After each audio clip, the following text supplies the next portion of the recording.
Good morning and welcome to Korea Today, live from Seoul. President Park Geun-hye is on her third day of her state visit to Vietnam, where she will hold a summit with Vietnamese President Song and discuss expanding economic ties with the Southeast Asian country. Still at a standstill, that's where ruling and opposition parties are at the National Assembly. Find out why in the headlines.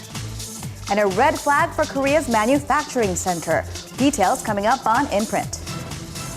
A mysterious video revealing the true identity of rural secret investigator Bang Moon-soo is making waves on the internet. I'll tell you more about it and other stories on Hatclicks.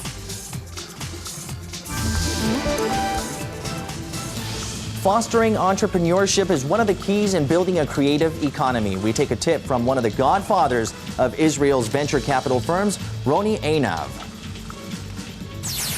And Korea and Vietnam celebrate their 21st anniversary of establishing ties. How has the relationship between the two countries evolved over the years? We take a look at the past and present on Monday, September 9th, 2013. From Arirang News, this is Korea Today. Thanks for tuning in. Hope your week is off to a great start.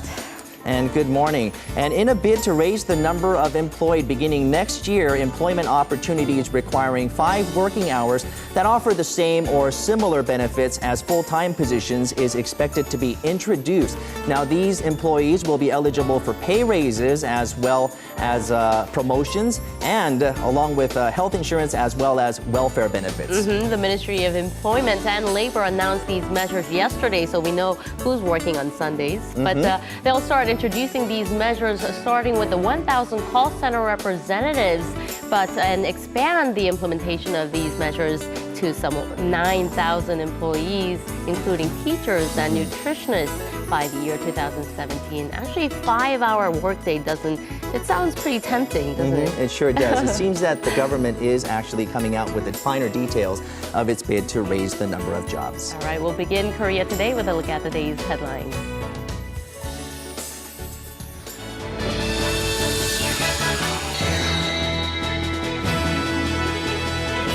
After wrapping up her stay in Russia for the G20 Leaders Summit, President Park Geun-hye arrived in Vietnam over the weekend for a 5-day state visit.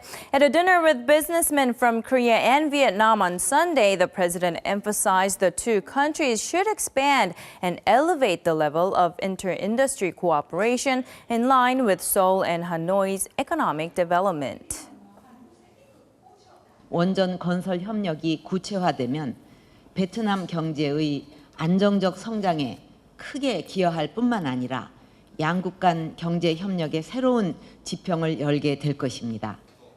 President Park is scheduled to hold bilateral talks with Vietnamese President Nguyen Thanh Sang on Monday. A senior presidential secretary says President Park will call on the Vietnamese government to support Korean companies in winning bids for nuclear power plant construction and major national infrastructure projects. The president is also expected to ask Vietnam to quickly push ahead with free trade agreement negotiations and improve the business environment for investment. It's been a week since September's regular session started at the National Assembly, but ruling and opposition parties have not been able to have any meaningful discussion, not even on the schedule of the session's agenda. The ruling Saenuri Party says it will start its parliamentary activities in the absence of the main opposition Democratic Party should the two sides fail to agree on a schedule by Monday. The DP insists on having President Park explain and apologize for the National Intelligence Service's alleged meddling in last year's presidential election. DP Chairman Kim Han-gil once again called for holding a one-on-one meeting with the president after she returns from Vietnam. Insiders say attention now lies on whether President Park will be able to broker a compromise when she comes back.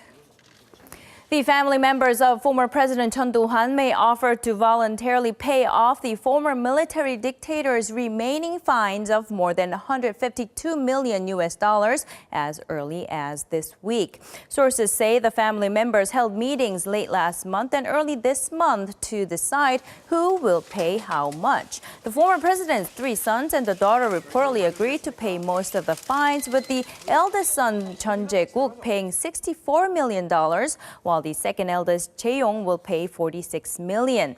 The family's decision comes more than 2 months after the prosecution started to find Chun's hidden assets as part of its investigation to collect what the former dictator was ordered to pay 16 years ago for staging a coup and accepting bribes. The government's new import regulations on Japanese fisheries products have gone into effect this Monday. Korea had already placed a ban on some 50 types of seafood from the Fukushima prefecture and 7 neighboring regions in Japan, but with increased safety concerns about radioactive water leaking into the ocean from the crippled Fukushima nuclear power plant, Seoul has banned all marine products from these areas. Radiation safety regulations on domestic products will also be strengthened. The cesium limit of 100 becquerels on Japanese products will now be applied to domestic products, which currently have a 370 becquerel cesium limit. This is to completely prevent the distribution of Japanese fisheries products that may enter the country disguised as local goods. The Food and Drug Safety Ministry says, along with the Fisheries Ministry, it will continue to conduct random inspections on already distributed marine goods as well.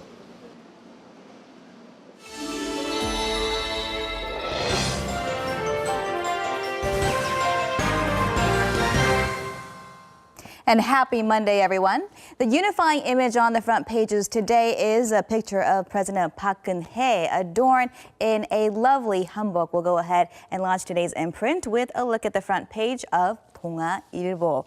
Now, President Park appeared on the runway at the end of a special cultural fashion show in Vietnam's capital of Hanoi. The fashion show showcased the traditional garb of Korea together with that of Vietnam, which is called the Áo Đai. You can see a glimpse of it there in the background. It's obviously extremely rare for a president to take part in a fashion show, and the caption adds that she walked some 10 meters and also greeted the audience in Vietnamese, Xin Diao, or hello.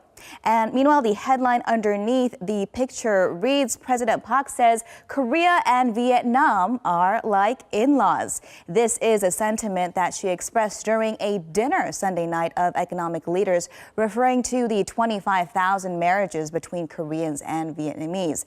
The 50,000 in these international marriages are those who are leading the budding familiar relations between the two nations, the president said, as she pledged to assist Vietnam in reaching its goal to become a modern industrialized nation by the year 2020. And the president, as you heard, is set to meet Vietnamese President Nguyen Thanh Sang later today.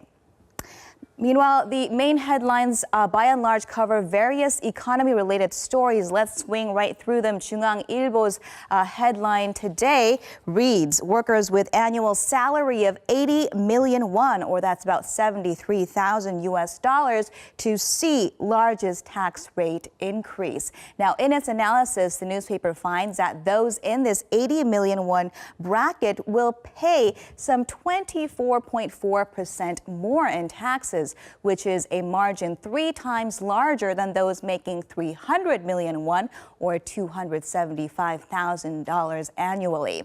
It also notes that those without expenditures in education, insurance, or pension will actually see that margin of increase fall to 3.3%, and this is because of the move to scrap income deductions and replace that system with credits instead. And scooting over to Gyeongyang Shinmun now, its headline reads, on labor's income share, top 20 companies fall short of 50%. This means that less than 50%, 49.9% to be exact, of the company's added value, that's profits plus payroll costs, are going to the employees of the company in the form of wages and benefits. And when you look at the figures in the top 500 companies, that number actually does grow a bit it to 53.7% and nationally to 59.7%. But when you compare it to other OECD nations from 2011, labor's income share in Korea does fall short to France, England, Japan, the US, Germany, and Italy, several of which have figures higher than 10% than that of Korea's. And scooting right over to 조선일보 now, it has an interesting headline. It reads, "Subtract 7 years from your age, the emergence of a new 60-75 middle age." That's those between 60 through 75 years of age. And basically, the stamina of those in their 60s and 70s are said to be stronger than those of their counterparts 10 years ago. And the article analyzed the physical fitness levels of this new middle-aged bracket and found that not only has their fitness improved, but so has their grip, which it says is an important indicator. And finally, taking a look at our economic newspaper for today, Korea's economic newspaper's headline reads, "Korea's manufacturing business vitality surpassed by Japan, raising what it calls major warning bells on the manufacturing sector." The rate of increase in investment, which supports future profitability in the industry, has also fallen behind Japan and the U.S. for the first time in 4 years since 2007. It says it's a red flag because Korea is now falling behind the U.S. manufacturing sector, which of course had been suffering and also lost economies, quote unquote, of 20 years of Japan. And the included graph shows that Korea's profitability in the manufacturing industry is trailing that of the U.S. for 8 consecutive quarters. The Hyundai Economic Research Institute, which did release this report, said competitiveness in the manufacturing sector pretty much determines the overall competitiveness of a country, which is why it recommended coming up with a strategy to overcome this trend. With that, we'll wrap your look at what's in print on this Monday. Next up are your closing numbers from Friday's Market Action.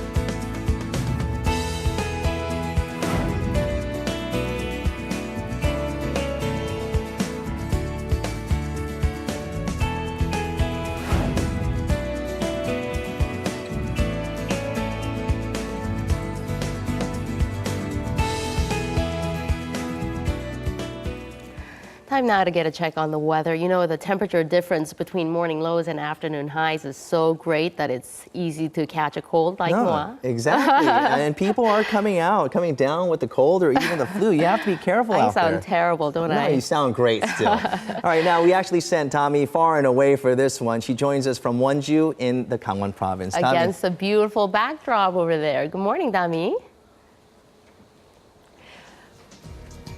Good morning, everyone, and you both sound great in the studio this morning. I am reporting live from Wonju, Gangwon Province, where the Wonju Hanji Cultural Festival is taking place. I'll give you more details on that in the latter half.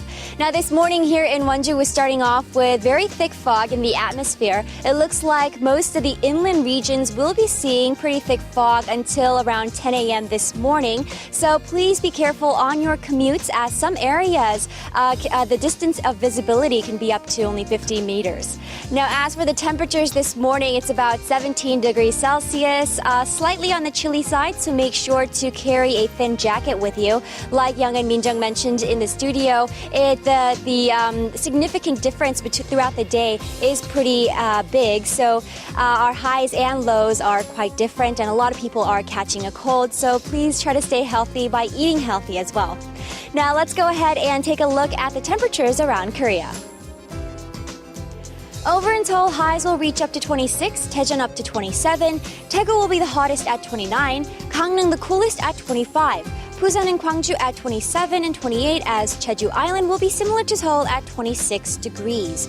It looks like for tomorrow we will be seeing cloudy skies in most of the nation, as there will be some signs of precipitation on Wednesday. That's all I have for the weather. I'll be back in the latter half.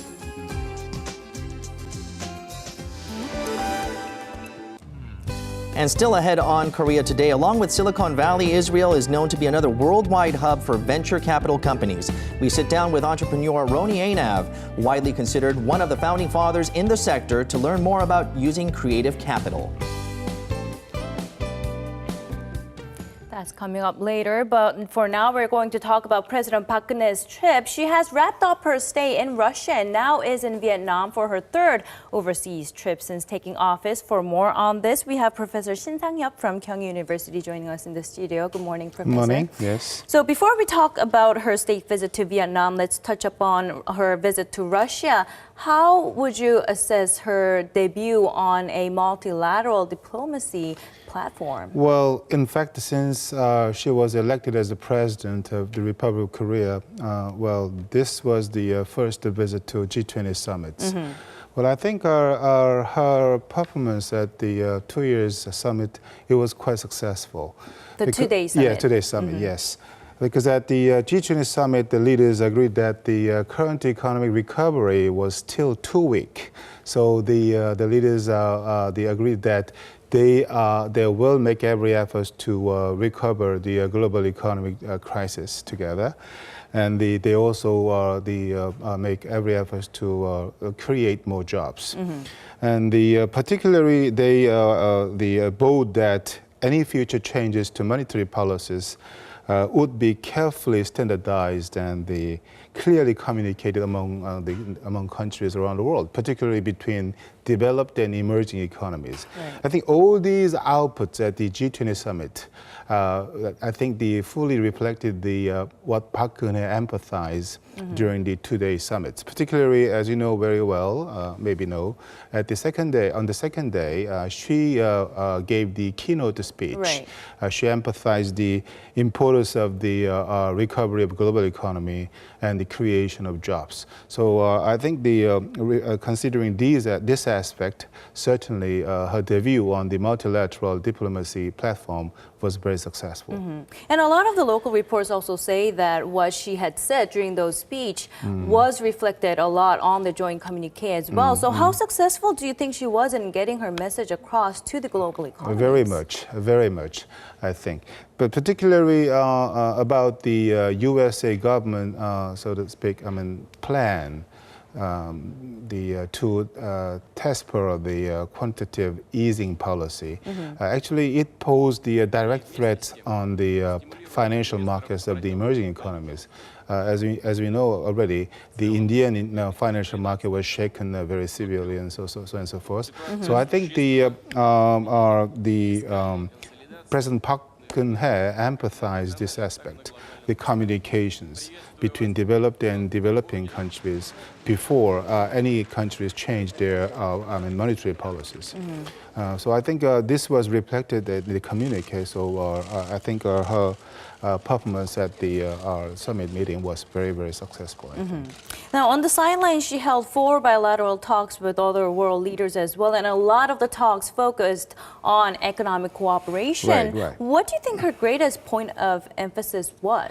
Well, she had the summit, the talks with the leaders of 4 countries, such as Russia, Germany, Italy, and Kazakhstan. I think at the meeting with these leaders, she emphasized a little bit different points. At the meeting with the German Chancellor, she emphasized that the importance of the small and medium-sized enterprises in a national economy. So both leaders agreed to cooperate each other to strengthen the competitiveness of the small and medium-sized enterprises, particularly in Korea. And they also one thing which I want to add up regarding the summit meeting between the two leaders, between Korean leaders and the German leaders. Well, the Chancellor Merkel raised a question to President Park Geun-hye about the relationship with Japan. And then she emphasized that Japan is one of the very important partners for Korea economically and politically. But at the moment, she indirectly explained the uncomfortable relationship with Japan. She praised German for the way they apologized and repented for the past, what they did during World War II. And she also called on Japan to do the same thing once again. Right. So I think these are the 2 points the points which the President Park Geun-hye, had with the Chancellor Merkel. And at the meeting with the Russian leader, President Putin, she emphasized the Russia's participation in resolving the North Korean nuclear crisis. And also the two leaders discussed how they link a railway between Korean Peninsula and Russia through the European continent. Right, all the way from Busan. Yes, she mentioned. yes.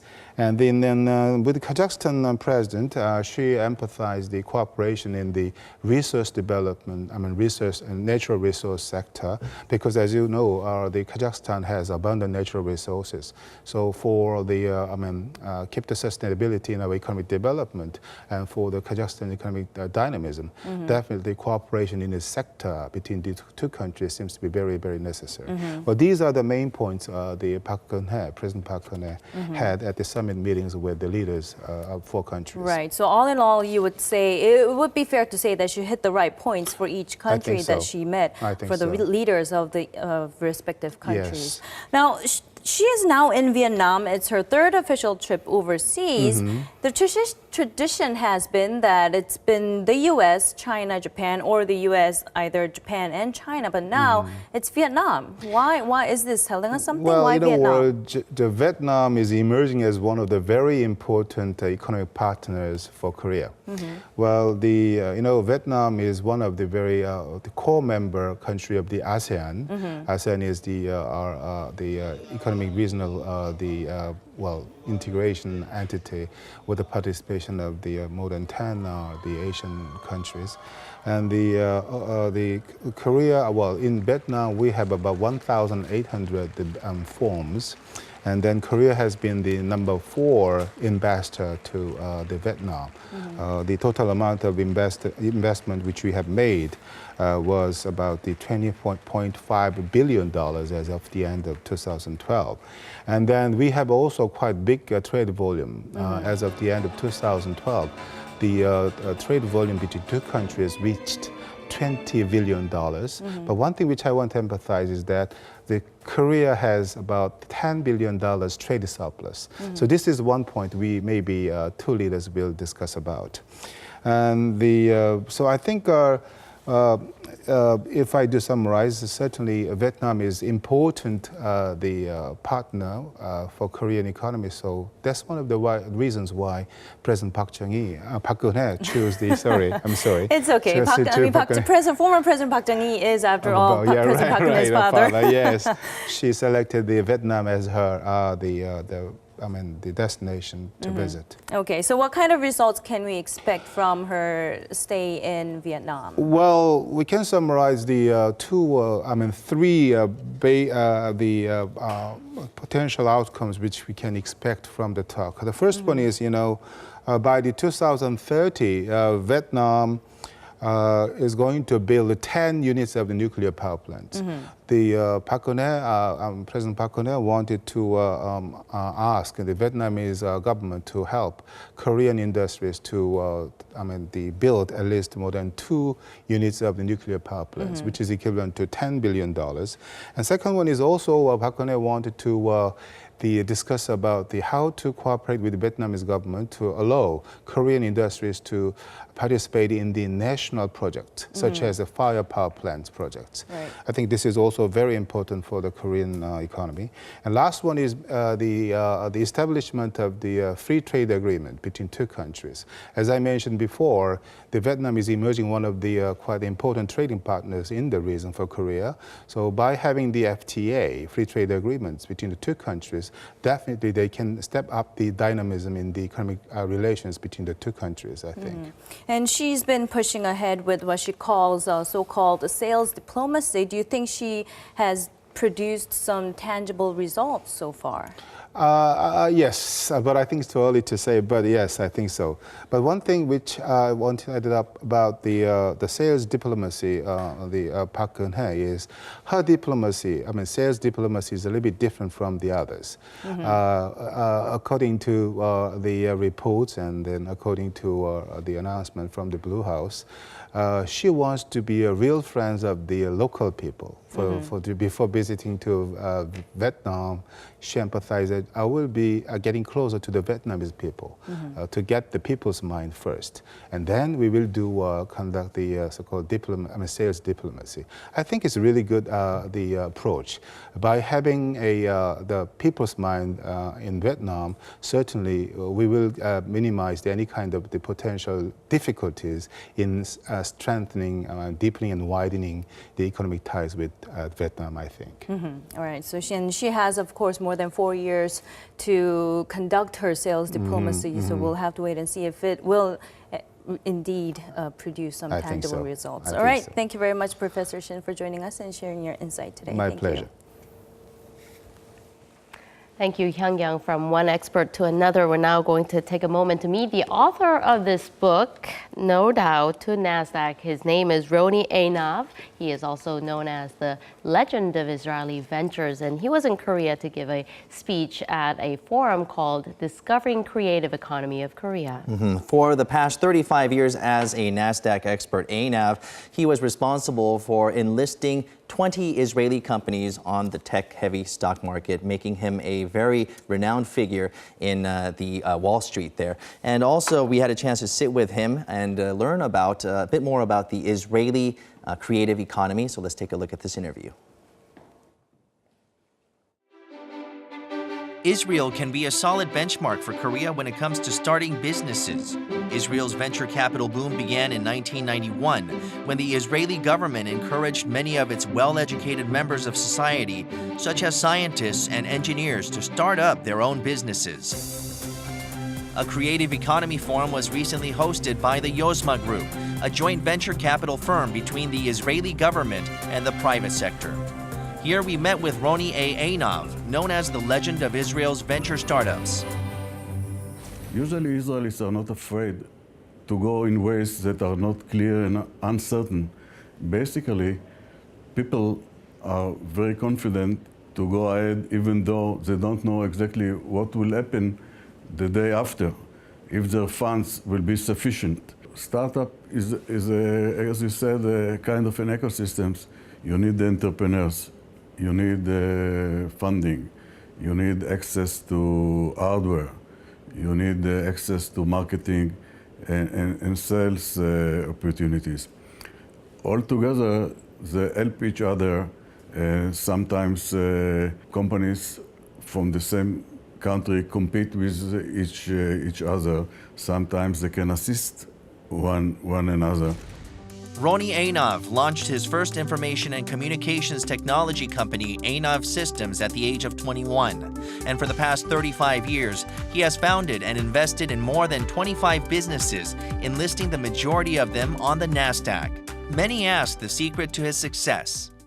Taking risk is something that nobody likes. And we say you have to take a calculated risk. So, for example, I can talk for myself. If an entrepreneur is coming to me and wants to get my assistance, my funds, my wealth, if he is not ready to take a risk of 30% of his salary, is not appropriate. It's not the question of taking or not taking a risk. When you take a risk, you also take the opportunity and you keep it for yourself. So this is a kind of a formula between the size of the risk you take and the size of the equities that you maintain in your hands. Successful startups are not easy. Nonetheless, Einav praises the Israeli chutzpah spirit known for its courage, audacity, and willingness to take on challenges. The Korean government is also implementing the concept of chutzpah to push for better ventures. But Einav offers advice for those who want to embrace the chutzpah spirit. I have heard that hierarchy in Korea is something much more strong, much more severe. And this is a kind of an enemy. The government has to give the education, the tax ruling, maybe to support it by conferences, but the government cannot change the culture, and you have to build the culture of the startup. The culture that if you didn't find The success today, maybe you'll find it next year.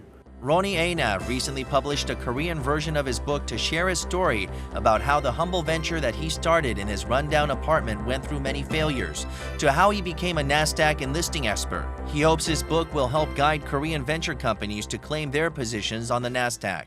Korea is in a different location on the globe. It's much bigger. In Israel, you don't have LG and Samsung. So this is plus and minus. So sometimes these big bodies are attracting the youngsters too early and too fast. The fact of the matter is that a nation of 50 million, it's a kind of temptation to stay by itself. So you need to find ways to open the border for marketing and sell first. Then, if you own the technology, it's even better. Einav emphasizes the importance of the young generation being at the center of Korea's push to build a creative economy. 네, 책을 읽어보고 책이 재밌어갖고 동생 주려고 한 권 더 썼다고 전해줬어요. Einav, who's looking to revitalize entrepreneurships and ventures even at the age of 70, has a special message for the youth. The dream of the youngsters is as important as the intention of the government. The journey through your own company is very interesting. There is a lot of risk in the story, but there is a philosophical questions. Why are you born? What do you want to do with your life? What's the reason to get up in the morning? I think that boys and girls, youngsters, that believe in themselves.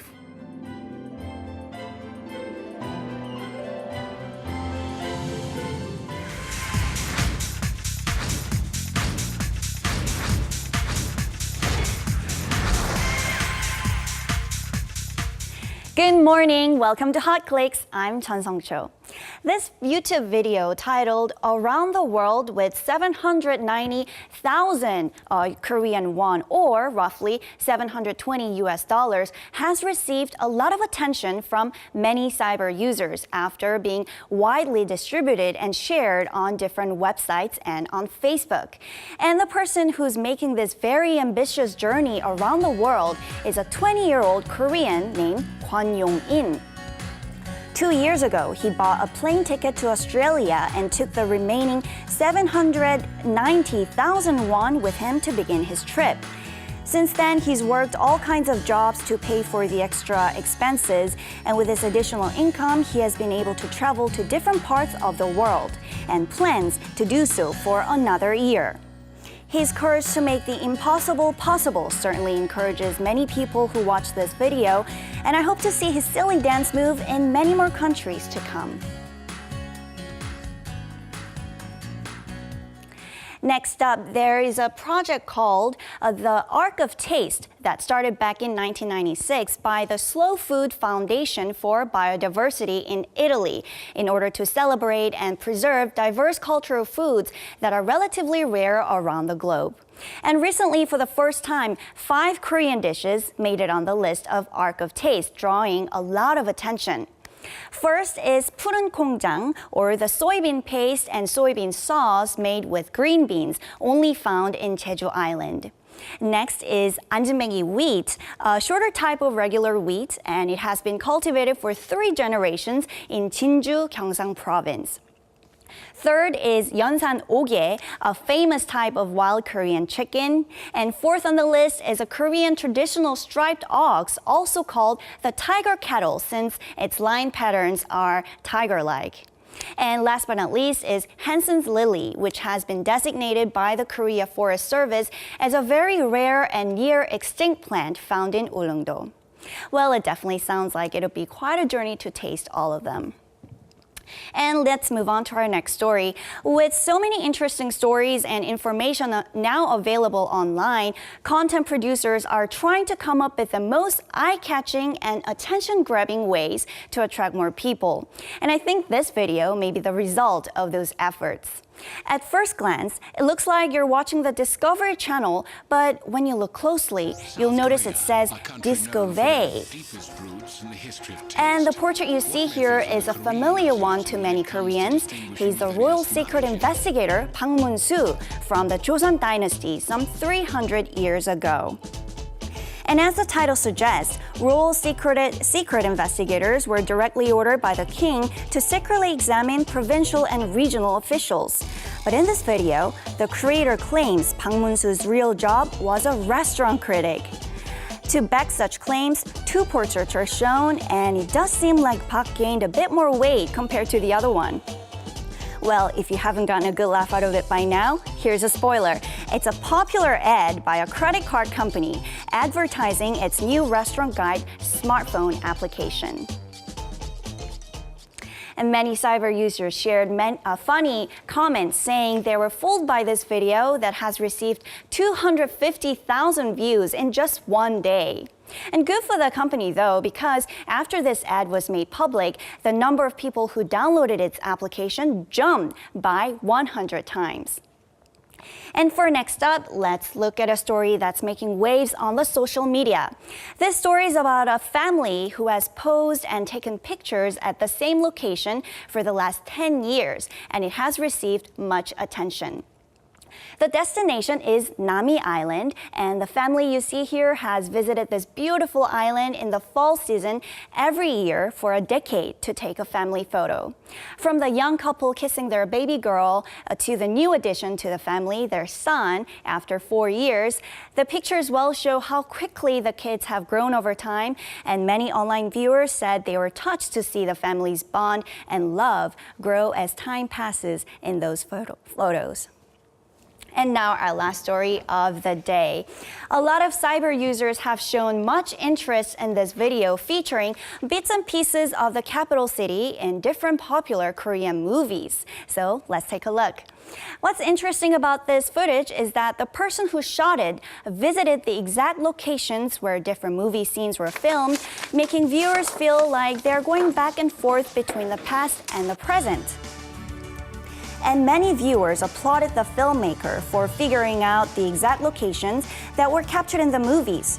From must-see tourist destination sites to Gyeongbok Palace, featured in the movie Masquerade, Changgyeong Palace from King and the Clown, to Namsan-gol Hanok Village, seen in Scandal.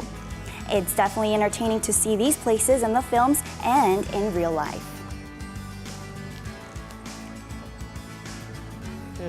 Major movie capitals like Hollywood, they're well known for their star tours and tours of areas where they film certain scenes in movies. But it seems Seoul's not very far from becoming one of those. Yes, when a Thai movie, Hello Stranger, featuring Seoul's Cheonggye Stream and Bukchon Hanok Village became popular, the ticket to tour those tickets to those sites became completely sold out. And also prime tourist locations like Gwanghwamun, Namsan, and Myeongdong are still very much liked and preferred filming spots for many Southeast Asian films. And I understand that the Seoul city government is coming up with measures to lure in filmmakers and tourists alike Exactly. to these locations. Exactly. So since 2007, Seoul has been supporting different overseas film shootings to promote the city. So foreign filmmakers can receive up to 100 million Korean won to pay for their travel, lodging, and production costs if they decide to film some of their movie scenes here in Seoul. And thanks to such efforts, some of Seoul can be seen in many of Hollywood movies too. And not only that, I heard that the government is having film director Park Chan-wook and Park Chan-kyung put a piece together about Seoul using the footage that people upload on YouTube. Yes, the city will accept those videos by the public until this November. Then sometime next January, a film about Seoul will be launched to actively advertise and promote the city. And I definitely hope I can introduce that film back on Hot Clicks when it comes out. And that's it from me today on Hot Clicks, and now back to you guys. Thank you, Sung-cho. Well, traveling around the world on $720, that sounds like a good deal. That sounds very amazing. He's out. This is going to be a very good experience for the young man. He's going to be able to see and experience so many different things. Still ahead on Korea today, it has been 21 years since Korea and Vietnam established diplomatic ties with much economic and cultural exchange taking place. We look at the traces of Vietnam that we can find in Korea and how relations have evolved over the years. So stay tuned.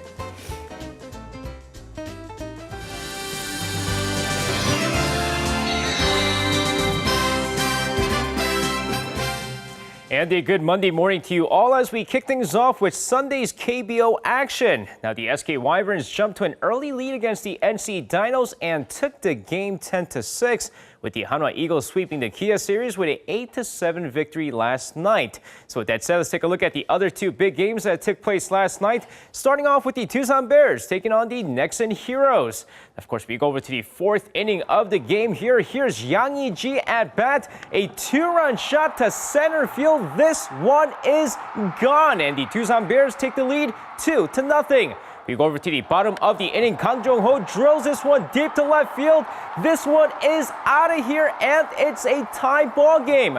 We shift over to the fifth inning. OJE, a sac fly to right field, gives the Tucson Bears the lead once again before Iwon Suk at bat singles to right, and it's 4-2 Tucson. We go over to the same inning here, bottom of the inning. Check that. Nexen's Munuram, RBI single to right center, and the score is now 4-3 Tucson Bears. We're going to shift now to the seventh inning. Former Tucson Bear Lee Sung-yeol drills this pitch to deep right field. Back. No doubt about it. A solo shot ties the ball game 4-4. Eighth inning, Kim Jae-ho bunts this over to the pitcher. Good enough for an RBI here as Kim Dong-han scores, giving the Tucson Bears the 5-4 lead. Bottom of the inning, one man on. Here is Park Byung-ho deep to right field. Kim Hyun-soo leaps, and it's still gone. Two-run shot gives the Nexen Heroes the 6-5 lead, and that's your ball game. Nexen sweeps the Tucson series 6-5, your final score. And next up, the LG Twins taking on the Samsung Lions. First inning, Bae Young-sup to start things off for Samsung drills this one to left, a leadoff home run as the Samsung Lions take the early 1-0 lead. Bottom of the inning, this time here's LG's Chung Sung-hoon, a two-run shot to left field, and the LG Twins now take the lead 2-1 after one inning. Shifting to the fourth inning of the game, here's Park Yong-taek, an RBI single extends LG's lead to 3-1. Gonna now fast forward to the seventh inning. Here is the Lion King Lee Sung-yeol. He's gonna ground this one to second base here. The force out at second that scores Park Seok-min, and the deficit is now cut to 3-2. But here come the LG Twins once again. Lee Byung-gyu, a two-run single to left center field, gives the LG Twins the 5-2 lead. Eighth inning, Samsung Lions starts roaring back here. Park Han-hee, infield single to second base, scores a run before the Samsung Lions get a bases loaded chance here with Kim Tae-wan drawing a walk, and it's 5-4 LG Twins. Close game all around, but the rally is cut short as the LG Twins split the series 5-4. And staying in baseball, but over in the majors, where Im Chang-young of the Chicago Cubs made his major league debut over the weekend against the Milwaukee Brewers. As the 37-year-old reliever pitched 2/3 of an inning, giving up no runs in the seventh inning. But he was a bit shaky in his debut, but a successful debut nonetheless. All right, so with that said, we're going to move on to the K-League Classic here, where Busan I-Park and FC Seoul drew 0-0 after 90 minutes of play, with the Ulsan Hyundai Tigers pulling away with a 2-1 victory over Incheon United. So with that said, let's take a look at the third game of the day. The Pohang Steelers taking on the Jeonbuk Hyundai Motors. Now we're going to go into this match here. Should be a good one, but right off the bat in the 7th minute of the match, here's Pohang's No Byung-jun. He's going to poke this one and finds the back of the net, and Pohang takes an early 1-0 lead. First half finishes 1-0 for Pohang, but in the second half, here's in the 51st minute. Let's make that 2-0 Pohang thanks to Park Sung-ho sending one past the goalkeeper. But you know what? We're not done yet. 7 minutes later in the 58th minute, here's Park Sung-ho once again a double in the match, and it's 3-0 Pohang. Jeonbuk more aggressive on goal in this match, but Pohang's defense too much as the Steelers take this match 3-0. And next up, the 2013 college basketball tournament here in Korea, where 4 schools are facing off in the semifinals. Now, Yonsei University pulls away with a 75-70 win over Korea University on Sunday, tying the series at 1 apiece. Now, also, Kyunghee University sneaking one past Hanyang University in a close game, 70-68, as now Kyunghee University sweeps the series and goes to the finals for the 4th straight year. And with that said, finishing things off in the Olympics, good news for Japan as Tokyo was able to win the rights to the 2020 Summer Games, but even better news for all you wrestling fans out there as the sport is set to make a comeback in the 2020 Games. Now, out of the 95 votes from the IOC members, wrestling received 49 votes compared to baseball and softball with 24 and squash with 22 votes. While Wrestling World was in shock after the sport was removed as one of the 25 core sports, fans can rest easy now knowing it'll be back real soon. And that's going to wrap it up for me. This has been SJ. Have a great rest of the day and see you guys again for your sports needs.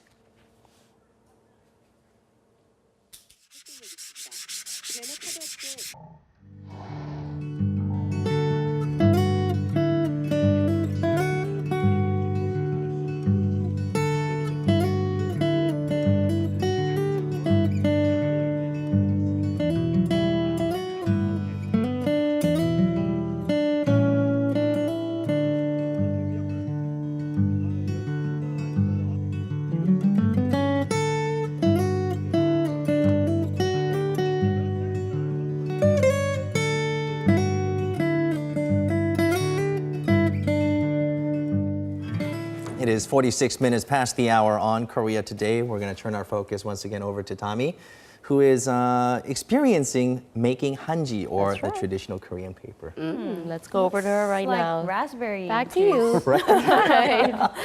What are you doing, Tommy?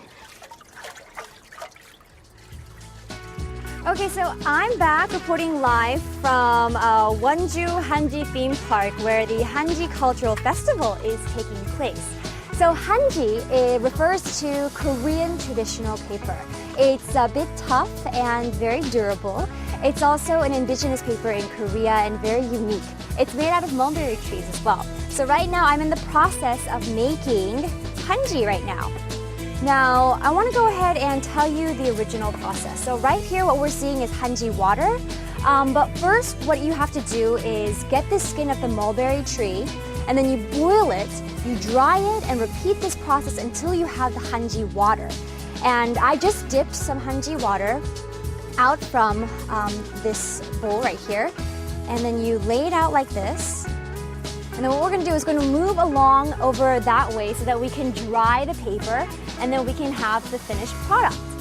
Now, when it comes to making hanji, there are 2 important ingredients. It's the water and the mulberry tree. So it just goes to show how important the soil and the water is. Now they say that here at Wonju, the mulberry trees that they grow here are top-notch quality. So in order to keep the tradition running, they do keep this hanji festival annually.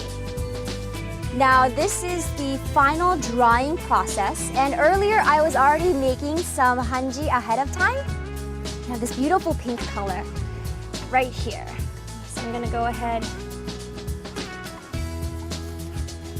All right. Ooh, it's beautifully dried. Okay, gotta kind of scrape it. Now once you walk around the theme park, there are a lot of craft work and hanji lanterns that you can see. Voila, this is my finished product. Now, what's significant about all of these lanterns that you see is that the citizens of Wonju and the students of Wonju all made it. When you walk around, you can see a total of about 14,000 different lanterns. Now, today is unfortunately the last day of the festival. However, if you come here to Wonju Hanji Theme Park, then there are lots of other experience programs, also an exhibition that you can learn about the history of hanji. So it's both fun and educational. This is your look at Wonju Hanji Theme Park. I'm Idami, Korea Today. So Hyungkyung, there's your answer. It's not raspberry It's juice. not. Raspberry color. Yes, but it's not juice. Or else. Okay, well, President Park Geun-hye is now in Vietnam on a state visit. And interestingly, she called Vietnam the country of the in-laws, referring to the 50,000 people who have from Korea and Vietnam who have found each other and now call themselves husband and wife. Out of the multicultural communities here in Korea, the number of the Vietnamese population is the second highest, and a majority of women who come to Korea to get married are of Vietnamese descent as well. And joining us to talk more is Audrey Young. Good morning, Audrey. Good morning. Yes, for years, Korea and Vietnam have been working together to build and maintain a strong cooperative relationship. And because of such ties, both cultures have found their ways into each other's countries. And so today, we'll have a look at how Korea's Little Vietnam came to be. This is the multicultural district of Wonggok-dong, located in Danwon-gu, Ansan City. The streets are filled with diverse ethnic cuisines ranging from Chinese to Southeast Asian, and this Vietnamese restaurant is one of the most famous. Owned by Vietnamese, this restaurant Ho Hiang only serves authentic Vietnamese dishes. Oh, that looks great.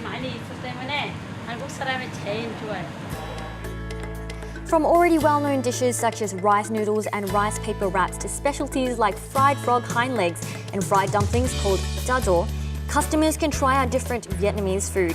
While there are the Korean regulars, there are more Vietnamese expats who long for food from home.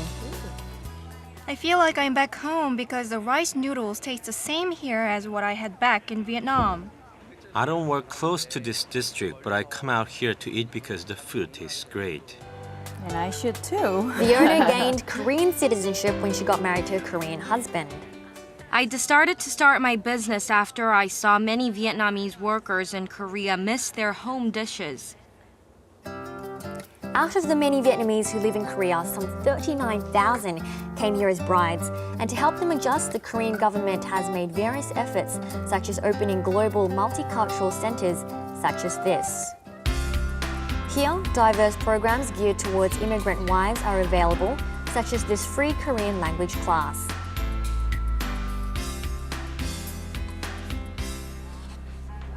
I started learning Korean after I came here to get married. At first it was difficult, but now it's easier for me to communicate with my husband. I want to quickly learn Korean so I can help others who are experiencing language barriers like me and interpret for them. While many Vietnamese immigrant wives are learning Korean, there are also those working to spread the Vietnamese culture like Thong Bong Thong. She started learning Korean in 2003 to communicate with her I was happy husband's to teach a class so that students can compare and learn about Korea and Vietnam and their cultures. She's now a fluent Korean speaker, teaching multicultural classes at schools while also working as an interpreter. The students are very eager. It's fun. The Vietnamese bills are really interesting looking. South Korea and Vietnam established diplomatic ties in 1992. And since then, Seoul has worked to maintain a close relationship with Vietnam. And currently, President Park Geun-hye is in Vietnam for a state visit. This is her third official overseas trip following the US and China. The trade surplus with Vietnam stands at $5 billion. Since hitting the 2.5 billion mark in 2003, Korea it's and continued Vietnam to grow. have been working together to maintain a beneficial and cooperative relationship. Vietnam has always been a country full of good workers, and Korea has been able to employ these skilled laborers by placing industrial bases in the country, creating a win-win situation for both sides. Vietnam has made Korea its economic growth role model and is increasing its speed of growth. The country has adopted the Nong Thong Moi, a nationwide campaign similar to Korea's Hae Maul movement that largely contributed to the country's rapid modernization. Many Korean companies have jumped into the Vietnamese market. Of them, this home shopping company collaborated with a local firm and has become a leader in the industry. Recently, Korea and Vietnam have been further expanding exchange programs, inviting Vietnamese students to Korea for global internships.